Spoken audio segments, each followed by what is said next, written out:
বালুরঘাটে কংগ্রেসের পথ অবরোধ, প্রধানমন্ত্রীর সভার প্রতিবাদে বিক্ষোভ। বালুরঘাটে প্রধানমন্ত্রী নরেন্দ্র মোদীর কলকাতা ব্রিগেড সমাবেশ এবং সরকারি কর্মসূচির প্রতিবাদে শনিবার বালুরঘাট স্টেট বাসস্ট্যান্ড এলাকায় পথ অবরোধ এবং বিক্ষোভে শামিল হল জেলা কংগ্রেস। দক্ষিণ দিনাজপুর জেলা কংগ্রেসের সভাপতি গোপাল দেবের নেতৃত্বে দলীয় কর্মী সমর্থকেরা এই কর্মসূচিতে অংশ নেন। এদিন বাসস্ট্যান্ড সংলগ্ন এলাকায় জড়ো হয়ে কংগ্রেস কর্মীরা স্লোগান দিতে থাকে এবং কিছু সময়ের জন্য রাস্তা অবরোধ করেন। এর ফলে এলাকায় যান চলাচল ব্যাহত হয়। পরে প্রশাসনের হস্তক্ষেপে পরিস্থিতি স্বাভাবিক হয়।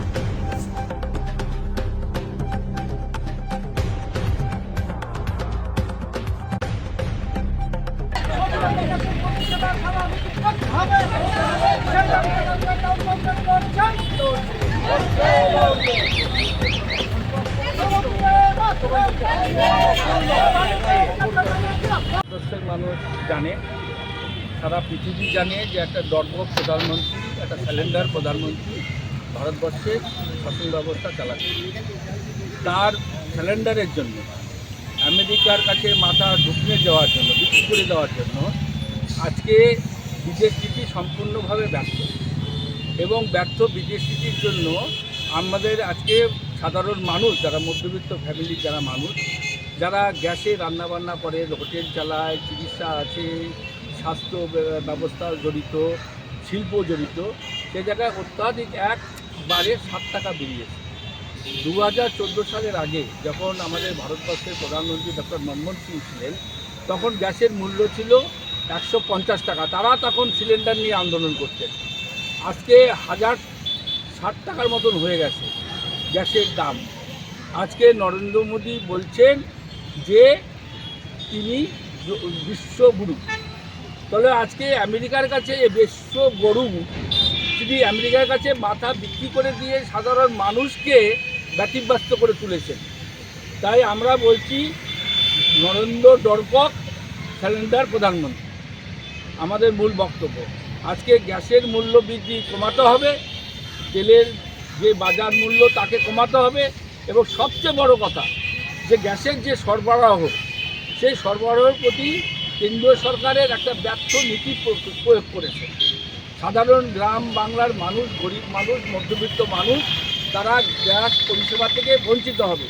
এবং আমাদের রাহুল গান্ধীর যারা অ্যাচিভমেন্ট যেটা আগামী দিনে আরও ভারতবর্ষ ভয়াবহ হয়ে যাবে এই গ্যাস তেলের জন্য।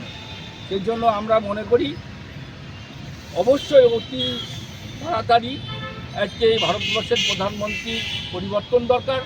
একটা ব্যর্থ প্রধানমন্ত্রী পদত্যাগ হওয়া দরকার। উনি আজকে গ্যাসের কথা না বলে, সাধারণ মানুষের অসুবিধার কথা না বলে আজকে পশ্চিমবাংলায় এসে নির্বাচনে প্রচার করতেন।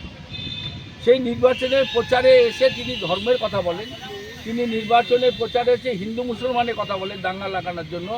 বাংলার মানুষকে বলছেন পরিবর্তন করতে হবে। যে বাংলার মানুষের ইতিহাস জানে না, যে ব্যক্তির বাংলার মানুষের মনীষীদের নাম জানে না, রবীন্দ্রনাথ ঠাকুর বিশ্বকবি, তাকে বলে রবীন্দ্র সান্যাল, যাকে আমাদের বিভিন্ন বিভিন্ন মনীষীর বঙ্কিমচন্দ্র চট্টোপাধ্যায় শ্রদ্ধ ব্যক্তি, তাকে বলেন বঙ্কিমদা।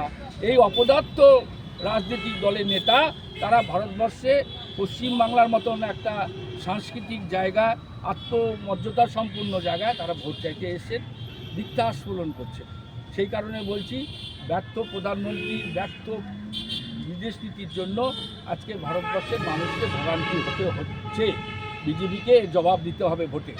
বিজেপিকে এটা জবাব দিতে হবে যে সাধারণ মানুষকে শোষণ করে শুধু গুটিকত শিল্পপতিকে বাঁচানোর জন্য বিজেপিকে তার খেসারত দিতে হবে। সেই জন্য বলছি আজকে আমাদের প্রতিরোধ সারা পশ্চিমবাংলায় আজকে বিভিন্ন ব্লকে হচ্ছে। প্রদেশ কংগ্রেসের নির্দেশে আমাদের দক্ষিণ দিনাজপুর জেলাতে প্রদেশ কংগ্রেসের নির্দেশ অনুসারে সারা ব্লকে আজকে পথ অবরোধ হচ্ছে সাধারণ মানুষের সাথে। আমরা বলছি ধর্ম নয়, জাতি নয়, মানুষের অধিকার চাই, বাঁচার অধিকার চাই। আমরা এই স্লোগান নিয়ে আগামী বিধানসভায় যাতে নির্বাচনের মধ্যে দিয়ে পরিবর্তন হয়ে দেশের শিল্প, দেশের শিক্ষা, দেশের স্বাস্থ্য পুনরায় ফিরে আসে, সসম্মানে ফিরে আসে, বেকার ছেলেরা যেন এখানে কাজ করতে পারে, সেই লড়াই আমাদের চলবে। আপনার নাম?